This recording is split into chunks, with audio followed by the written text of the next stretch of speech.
Shoutout nga pala kay Nestor Ladera, bumili ng sapatos. Maraming salamat sa iyo, kaibigan. Ano ang susunod sa Lakers? Malaking pagbabago ang dapat gawin para sa team next season.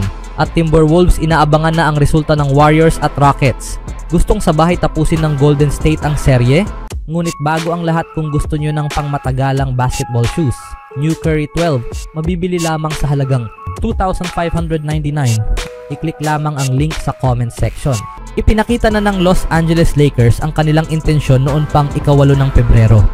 Noon nila napiling huwag ituloy ang kanilang ikalawang malaking trade sa panahon ng deadline, ang pagkuha kay Mark Williams, dahil sa mga alalahaning lumitaw sa kanyang medical examination. Kung ang tunay nilang layunin ay makipagkumpetensya para sa kampyonato ng NBA sa season na ito, sana'y itinuloy na nila ang trade sa Charlotte. Gaano man kakulangan si Williams, ang kawalan niya marahil ang pinakamalaking dahilan kung bakit natalo ang Lakers sa kanilang first round series laban sa Minnesota Timberwolves. Kalilimutan mo muna ang partikular na pangangailangan nila sa isang sentro. Umabot sa puntong sobrang nipis ng bench ni JJ Redick, kaya siya ang naging kauna-unahang head coach sa kasaysayan ng tracking era na gumamit ng parehong 5 manlalaro sa buong kalahating bahagi ng isang playoff game sa Game 4.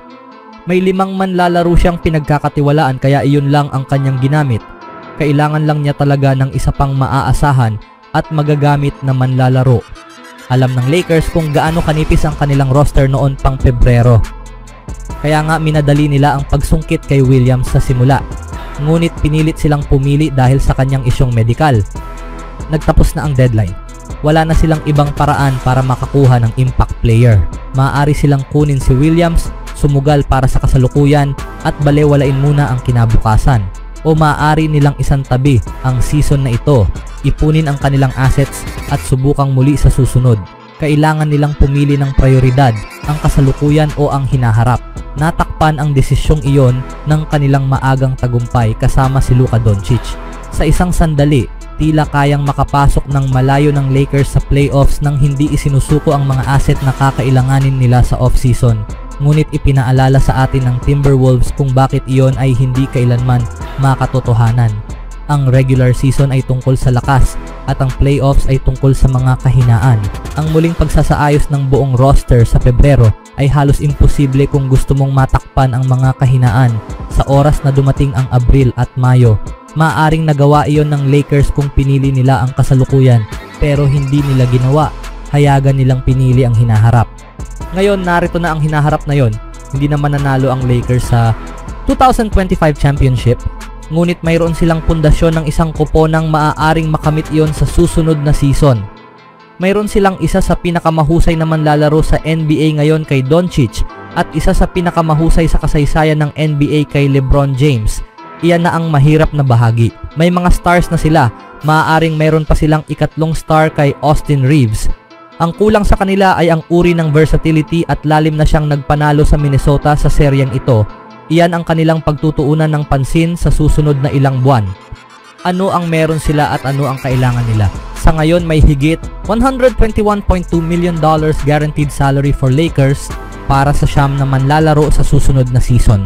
Ang mga manlalarong ito ay sina Luka Doncic, Rui Hachimura, Austin Reeves, Gabe Vincent, Jared Vanderbilt, Maxi Kleber, Dalton Neck, Shake Milton at Bronny James. Isang ikasampung manlalaro, si Jordan Goodwin, ay may non-guaranteed minimum salary para sa susunod na season at halos tiyak na babalik sa halagang humigit kumulang $2.3 million. Kung wala nang maidagdag na kontrata, magkakaroon ang Lakers ng halos $30 million sa ilalim ng inaasahang salary cap at $65 million sa ilalim ng luxury tax. Mas mahalaga, magkakaroon sila ng humigit kumulang $73 million sa ilalim ng projected $195.9 million in first apron at humigit kumulang $85 million under $207.8 million in second apron. Bawasan ni James ng kaunti ang kanyang sweldo upang magbigay daan para sa pagpapalakas ng roster. Tandaan, handa siyang gawin ito noong nakaraang taon. Hindi alam ang eksaktong halaga, pero ang layunin ay magkaroon ng sapat na espasyo upang magamit ang non-taxpayer mid-level exception o makakuha ng manlalaro sa pamamagitan ng sign and trade. Iyon ay mangangailangan ng pagtalikod sa humigit kumulang $15 million until $20 million. Ginamit ng Lakers ang flexibility na iyon upang subukang kunin si Klay Thompson, ngunit hindi nila ito nakuha, kaya si James ay pumirma ng halos max deal. Ngayon, sabihin nating handa siyang gawin ulit ito. Anong klaseng kontrata ang pipirmahan niya? Anong masasabi niyo sa pagbabagong magagawa ng Lakers sa susunod na season, mga kaibigan? Sa ibang balita naman, sa kabila ng one-sided na pagkatalo ng Golden State Warriors sa Game 5 laban sa Houston Rockets, nitong Huwebes sa Toyota Center, walang dahilan para magpanik ang Warriors. Iyon ang paninindigang ibinahagi ng wing na si Jimmy Butler matapos pilitin ng Rockets ang isang Game 6 na itinakda para sa Sabado ng araw sa Chase Center. Ayos lang kami, hindi matitinag ang kumpiyansa namin, sinabi ni Butler sa mga reporter. Kung may sino man na may karanasan sa matitinding sitwasyon sa isang 7-game NBA playoff series, iyon ay si Butler.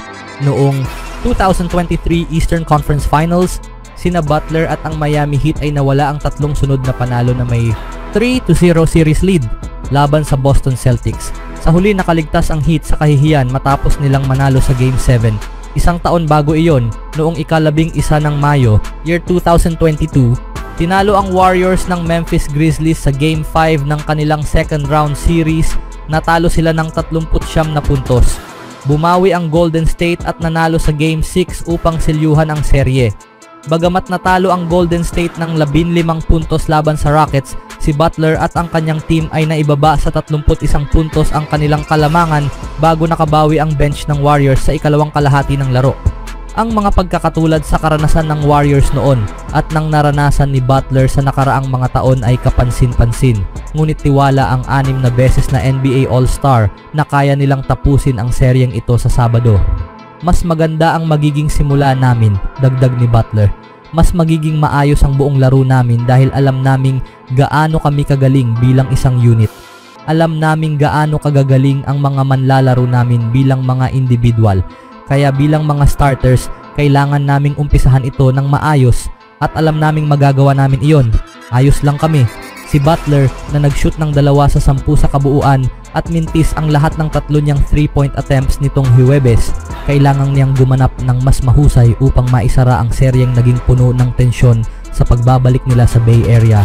Kung hindi, tiyak na hindi na magiging ayos lang ang sitwasyon ng Warriors. Sa kabilang laban, hindi nahulog ang Minnesota Timberwolves sa parehong patibong na kinasadlakan ng Warriors nitong araw. Sa pagkakataong maisakatuparan ng upset sa unang round ng NBA playoffs, sinunggaban ng Timberwolves ang sandali at tinalo ang pangatlong seed na Los Angeles Lakers sa Game 5 sa Crypto.com Arena. Ang Minnesota, ang pang-6 na seed sa Western Conference, ay umusad sa conference semifinals kung saan hihintayin nito ang mananalo sa serye ng Golden State kontra Houston. Kung matatalo ng Warriors ang Rockets sa Game 6, sila ay babiyahe patungong Minneapolis para simulan ang Western Conference Semifinals na maaaring magsimula ng kasing aga ng linggo. Kung mapilit ng Rockets ang Game 7 kontra Warriors, malamang na hindi magsimula ang second round series hanggang Miyerkules ng araw. Kung ang Warriors ang uusad upang harapin ng Timberwolves, ang kanilang record sa regular season ay maaaring pabor sa kanila dahil nanalo ang Golden State sa 3 sa 4 nilang paghaharap ngayong season. Ngunit kailangan munang tapusin ng Warriors ang kanilang tungkulin laban sa Rockets bago pa nila maisip ang Timberwolves. Ano sa tingin nyo dito, mga kaibigan? Warriors in 6? O mapapahaba pa ng Rockets ang seryeng ito?